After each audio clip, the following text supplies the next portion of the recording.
Last 2 weeks of October, first 2 weeks of November. Okay, so let's see what the last 2 weeks of October hold for Cancer. This card continues to come up. The universe is wanting us to have patience and also to rebirth, to look at what's good in our life and what is not so great, and allow yourself to go with what makes you happy and the good and the flow of things and not the blockages. So that's what this Judgment card is about. There's angelic blessings when you rebirth. You see how these three here are naked? That's only to signify that this is a time of letting go of old negative beliefs, traits, negative habits, negative emotions. But not fully, because we are humans and we are an emotional being, and Cancer is an emotional sign, or a very watery intuitive sign. Believe me, I know it's my rising is Cancer. So letting go of what doesn't serve us and rebirthing from that. And then you have that in combination with this Two of Pentacles. So this tells me that there's some juggling. There's also some watery, look at here, we're talking about emotions. See the ships and the huge waves. So there's a balance in life around all of this. And some of it's going to be, okay, how do I juggle my home life and my work life, my money and my home life? What about my bottom line? Do I have enough at the end of the month? You know, it feels like to me, we're going through so many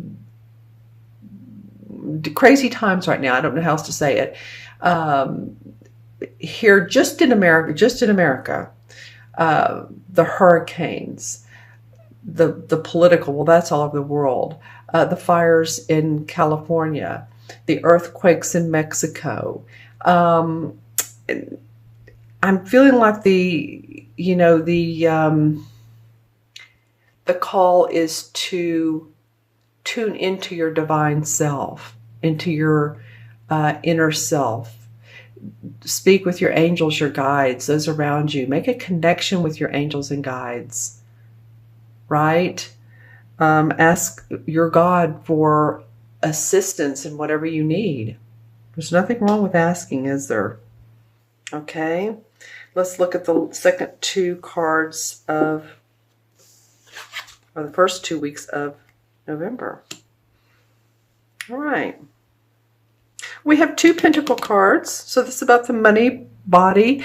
It's about our physical health as well. So anything Pentacle-wise represents external, like I said, land, property, anything we see on the visual on the outside. The swords are about our thinking. And this is a major arcana card.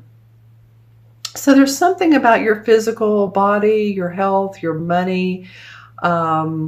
You're going to be, and I don't know why I'm looking at the second card first on both of these. I usually don't do that, but for me, this feels right. This is the Seven of Pentacles. This card usually represents taking a little bit of a breather from what is going right for you and really analyzing and planning your money, what's going to serve you bottom line wise. What clients do you want to keep and what clients do you not need anymore if you're in business for yourself? And I don't say not need anymore, but aren't serving your highest good or taking up more time than they need to and you're not charging enough. Or it could be if you're working for a company, then not overdoing and saying, oh, I'll take care of that project too. I'll take on that too. No, it kind of feels like reorganizing your finances and looking at what energy that you've put into your work. And again, what's working for you, what's successful.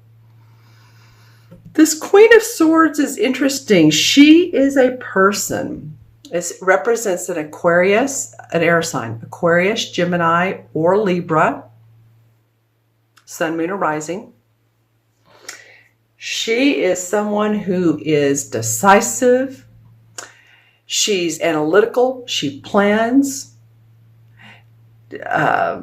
She's very direct. She can almost be a little bit too direct and sharp with her words sometimes. So I'd love for you all to put in the comments below who this queen may be. I feel like she's giving you direction.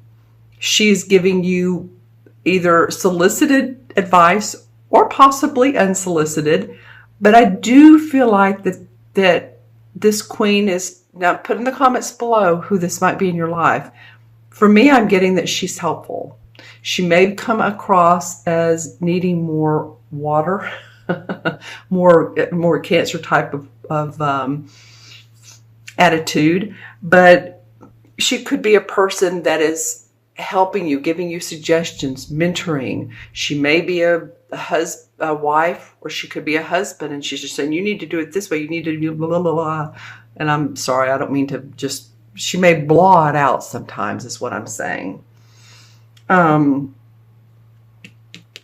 So I think she's helpful to you, Cancer. If it's overwhelming sometimes, then you may just want to say, hey, okay, I appreciate your advice. 5 minutes is enough, and let's let's take another 10 at another time. She may also be in the professional world. She could be a therapist. I don't know why I'm getting these terms, because this doesn't necessarily fit. It can, absolutely. Someone who helps you grow. Therapist, mentor, coach, life coach. Someone who wants to help you organize your life. All right. Now put in the comments below for sure. I want to see what this transition card from one month to the other looks like. Let's see. Da, da, da, da. The Queen of Cups. Well, this is fun because in the first reading I did for this month, you guys are the 1, 2, 3, 4, 5, 6, 7th. The first one I did, I believe, was Capricorn. I believe. And I feel like it's the same two queens. I know it's the Queen of Cups. It may not have been Swords, but anyway, they had two queens in their reading as well.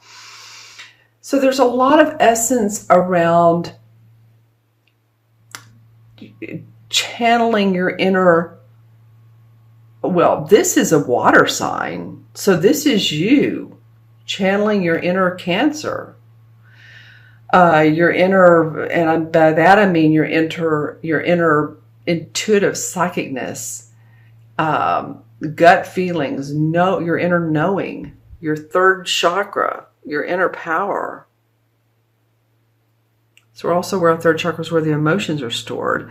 So it might be that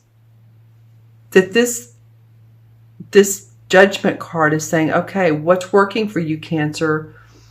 What's going to make Cancer, and you would embody who you are. When you embody who you are, you're the psychic one, the nurturer, and not give away all of your energy, but you embody this queen. Then I think that, you have help from others, and you know when to take that rest and analyze. Okay. Let me look into my crystal and see what else comes up for Cancer. Okay. October 15th through November 15th. I'm trying to see what this visual is here. All right. Well, some of you spending time outdoors is a good thing. That's probably a good thing for a lot of you. In most parts of the world, this is good weather, a good weather month to month. So hopefully you can do that. I'm just getting a lot of what I'm seeing. Why I'm saying this, I'm seeing birds, I'm seeing rocks, and it feels very calm. So possibly hiking, walking, swimming indoors, any of those things, being around water. There's actually, I'm getting 3 different things you can do. I'm also getting 2, as I look into the crystal, lighting candles at night, saying prayers, also listening to meditations or doing meditations at night. Very, very good for you guys. I feel like you're making a direct connection with your source when you do that. I'm seeing 2 lights come together. And when they start to come together, it's beautiful.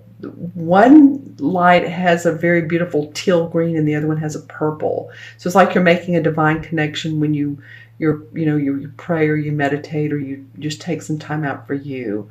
That's so important for everyone right now, actually. But I'm seeing that when these two beautiful lights come together, they make harmony. Let's see, anything specific about this? Some of you are reading some type of manuscripts, and it comes in two different ways. It can be like you're reading, like if you're an actor and you're reading a manuscript, or you're doing commercials, or it can be like historical manuscripts, historical documents, symbolism, say from the Egyptian area. And I know that unless you can read that writing, but I feel like some of you guys are interested in that. And I'm seeing a castle. So any of you all that like to explore castles and think about, and just the feeling of thinking about castles and what went on in the castles in those times. So there's a little bit of history going on with some of you. Now, again, these messages will resonate with some Cancers, and then some of you they won't. It's interesting. I always say watch your moon and your rising sign too. If these messages, especially if these messages don't resonate, I have a favorite reader of mine that I watch on YouTube. And for October, for my birth month, nothing she said, nothing hit home. And so I was like, well, I guess I'll watch my moon and rising, and the rising is what did. So, not every Cancer is born on the same day, the same month, the same minute, the same hour, all of that. So some of this is going to resonate for some of you and some of you not. Okay, let's go ahead and add up the cards. So we have 2 and 20 is 22, 23, 24. The court cards are 1, 24, and 7 is 31. I like the number 31. In numerology, if you're born on the 31st or your life path adds up to 30, 31, and then you'd add those to get together for 4, it always feels like a very potent, powerful number. People with 31s